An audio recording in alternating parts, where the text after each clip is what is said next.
কৰা খিলঞ্জীয়াৰ সংখ্যাটো আছিল এইটো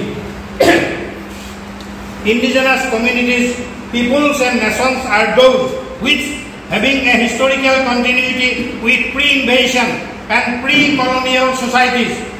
that develop on their territories consider themselves distinct from other sections of societies now prevailing on those territories or parts of them. They form at present non-dominant sectors of society and are determined to preserve, develop and transmit to future generations their ancestral territories and their ethnic identity as the basis of their continued existence as peoples in accordance with their own cultural patterns, social institutions and legal system. Etu Asomia jetia ki hobo ji hokol loke সেই অঞ্চলবোৰত বা তাৰ অংশ বিশেষত থকা সমাজৰ আন অংশৰ লোকসকলৰ পৰা নিজকে পৃথক বুলি গণ্য কৰে লগতে আক্ৰমণৰ আগৰ আৰু উপনিবেশ স্থাপনৰ পূৰ্বৰ অঞ্চলত বিকশিত হোৱা সমাজৰ সৈতে যিবিলাকৰ ঐতিহাসিক ধাৰাবাহিকতা আছে তেনে লোককে খিলঞ্জীয়া সম্প্ৰদায় মানুহ আৰু জাতি বোলা হয় বৰ্তমান তেওঁলোক সমাজৰ প্ৰভাৱশালী অংশ নহয় আৰু তেওঁলোকৰ ধাৰাবাহিক অৱস্থিতিৰ ভিত্তিত তেওঁলোকৰ উপৰিপুৰুষৰ অঞ্চলবোৰ নৃগোষ্ঠীয় পৰিচয় সাংস্কৃতিক আৰ্হি সামাজিক অনুষ্ঠান আৰু স্বকীয় আইনী ব্যৱস্থাবোৰ নিজা নিজা এটা সংৰক্ষণ কৰিবলৈ বিকাশ সাধন কৰিবলৈ আৰু ভৱিষ্যত প্ৰজন্মক দি যাবলৈ তেওঁলোক দায়বদ্ধ সংঘৰ খিলঞ্জীয়াৰ সংজ্ঞাৰ আধাৰত অসমৰ খিলঞ্জীয়া কোন হ'ব শিৱসাগৰৰ বীৰ লাচিত বৰফুকন মহাবিদ্যালয়ত 2007 চনৰ 22-23 ডিচেম্বৰত দুদিনীয়াকৈ খিলঞ্জীয়া আদিবাসীৰ মহাসন্মিলন অনুষ্ঠিত হৈছিল তাত অসমৰ এই ভূখণ্ডৰ সকলো খিলঞ্জীয়া জাতি জনগোষ্ঠীৰ প্ৰতিনিধিয়ে সৰ্বসন্মতিক্ৰমে গ্ৰহণ কৰা সংজ্ঞাটো অসম ভূখণ্ডত হাজাৰ হাজাৰ বছৰ ধৰি ৰাজত্ব কৰা তথা বুকুৰ তেজ দি শত্ৰুৰ বিৰুদ্ধে যুদ্ধ কৰি এই ভূখণ্ড ৰক্ষা কৰা অষ্ট্ৰিক মংগোলীয় জনগোষ্ঠীৰ কছাৰী বড়ো ৰাভা কাৰ্বি তিৱা ডিমাচা মিচিং চুতীয়া দেউৰী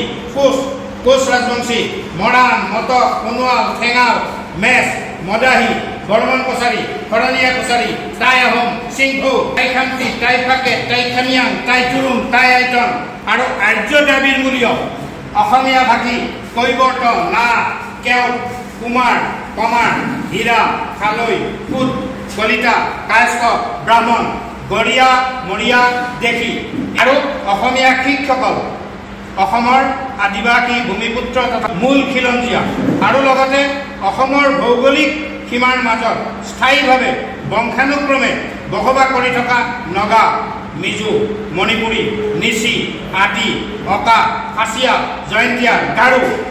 জনগোষ্ঠীৰ লোকসকলক অসমৰ প্ৰাচীন আদিবাসী তথা খিলঞ্জীয়া ভূমিপুত্ৰ আৰু অসম দেশৰ হাজাৰ বছৰীয়া স্থায়ী বাসিন্দাৰ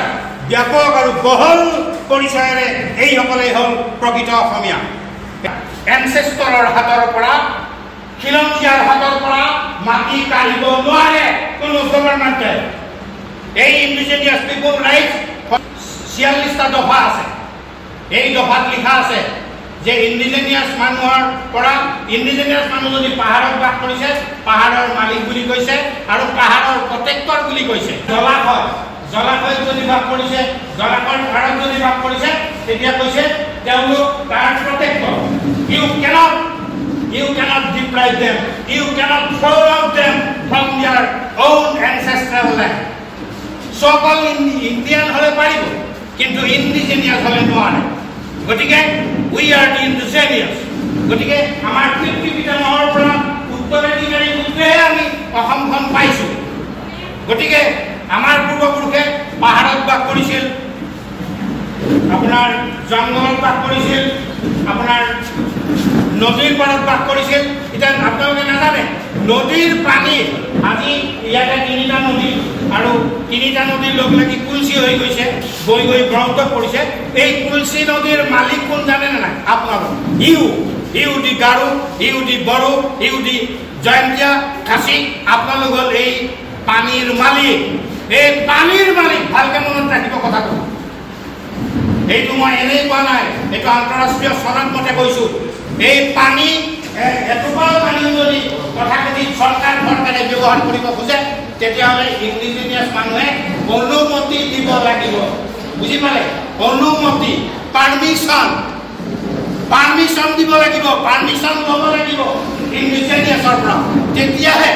যদি আপোনালোকে পাৰ্মিশ্যন নিদিয়ে একো কৰিব নোৱাৰে। গতিকে কথাবিলাক ইমান ধেমালিৰ কথা নহয়, জানিব লাগিব, বুজিব লাগিব, আৰু সেইমতে আমি প্ৰচিড কৰিলে আমাক কোনেও ৰাখিব নোৱাৰে। আমি অসম সন্মিলিত মহাসংঘই এই অনুষ্ঠানটো গাৰ্জেন কাউন্সিলৰ সহযোগত ইয়াত আয়োজন কৰিলোঁ। এইটো মূল উদ্দেশ্যটোৱেই হ'ল যে খিলঞ্জীয়াসকলক জাগ্ৰত কৰা, খিলঞ্জীয়াসকলক নিজৰ অধিকাৰ সম্পৰ্কত সজাগ আৰু সতৰ্ক কৰা।